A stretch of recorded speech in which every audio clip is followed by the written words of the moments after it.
তো গাইস দেখতেই পেলেন কত সহজে এরকম একটা রুম হিটার বাড়িতেই বানিয়ে ফেলা গেল। তো আমরা একটু এটাকে এখন আপনাদের একটু চালিয়ে দেখা। তার আগে আপনাদের বলে দেই, এখানে কিন্তু একটা মানে নতুন করে একটা সুইচ লাগিয়েছে, এটা দিলে আমাদের ওই রডটা চালু হবে।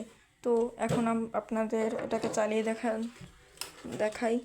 তো আমি এখানে দিয়ে দিলাম, যে সুইচ দিয়ে দিলাম।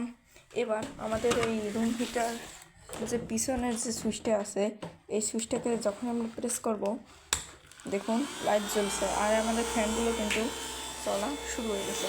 তো একটুখানি টাইম লাগবে, তো এটা একটু আগে চালু হোক, তারপরে দেখে দিছি। তো আমরা এখন এই সুইচটা, তো দেখতেই পেলেন আমাদের রডটা কিন্তু পুরোপুরি লাল হয়ে গেছে। আর এখান থেকে সুন্দর সুন্দরভাবে গরম গরম হাওয়া আসছে, বেশ গরম গরম হাওয়া আসছে। তো দেখুন সুন্দরভাবে গরম গরম হাওয়া আসছে। তো গাইস, ভিডিওটা কেমন লাগলো, আশা করি আপনারা অনেক ভালোই লেগেছে। তো এই নাফিজউদ্দিন সাজিদ চ্যানেলটাকে সাবস্ক্রাইব করে দেবেন, লাইক দিবেন এবং কমেন্টে জানাবেন এরপর কি বানিয়ে দেখাবো।